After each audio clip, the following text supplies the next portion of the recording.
Hi, welcome back to The Wandering Screen. I'm Matt Koss, and today I'll be taking a look at Godzilla Minus One.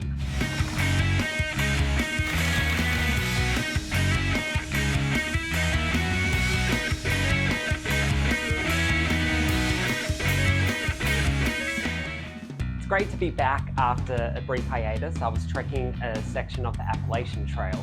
My hiking partner and I were distinctly aware of the dangers of bears in the area and met a through hiker whose bear canister had been deeply scratched by a bear the night before in a campsite that we were supposed to be sleeping in.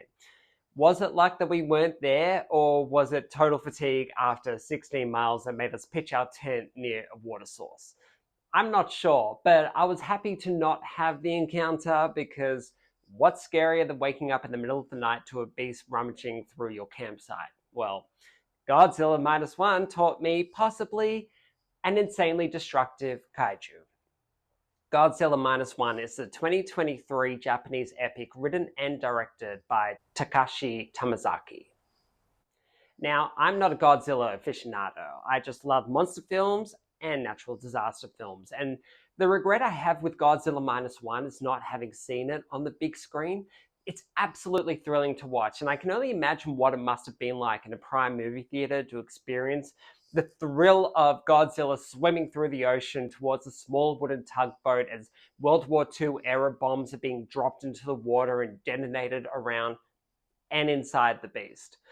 Also, I feel like I've been conditioned to a quieter mode of movie watching. When I see Nicole Kidman stride onto the screen, we come to this place in the AMC pre-show, and that does last half an hour, so you have to be strategic with your bathroom breaks. Anyway, Godzilla Minus One grossed $120 million worldwide on a budget of around $10 million, and it's one of the best creature features I've seen in recent memory. It's not just the visual effects that are astounding, for which Tamazaki won the Best Visual Effects at the '96 Academy Awards this year, but the screenplay beautifully balances the guilt of a pilot who failed to adhere to societal pressures and give his life for his country, with the acceptance that life is more than just staying alive. Life is for the living, for family, for community, and for survival. We meet kamikaze pilot Koichi Shikishima, who arrives at Odo Island claiming a mechanical issue with his plane. That night, Godzilla attacks the island, killing most of the mechanics as Koichi freezes when attempting to shoot the creature from his plane. Traumatized and disturbed, he returns home to Tokyo to find out his parents died in the bombing of the city, and he meets a woman, Noriko Oishi, with an orphan baby, who uses his meager dwellings for shelter.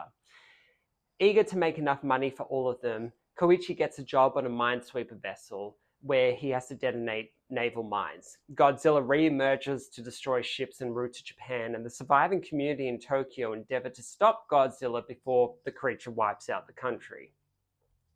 This is the Godzilla I didn't know I was waiting for.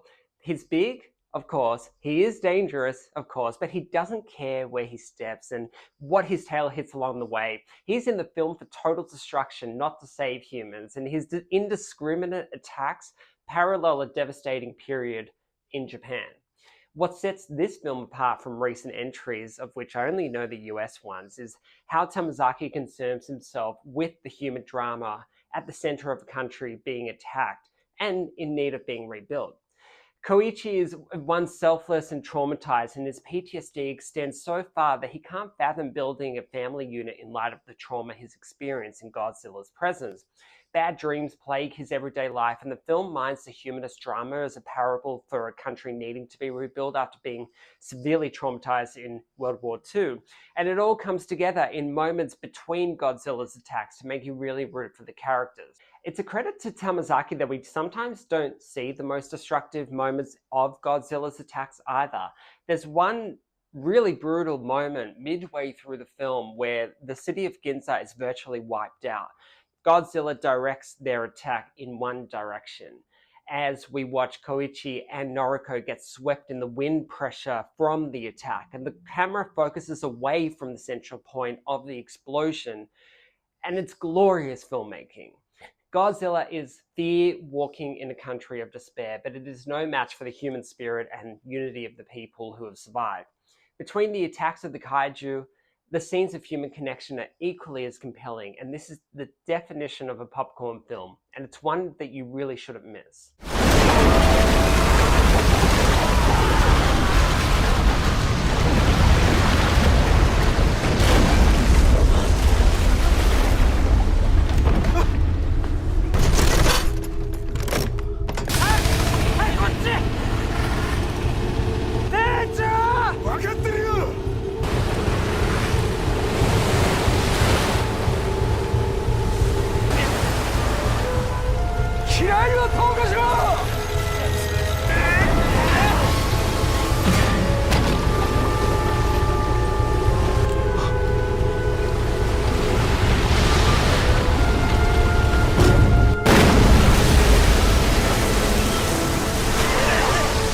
Thank you for watching. Subscribe to the Wandering Screen with Matt Koss YouTube channel for all your movie reviews, and see you next time.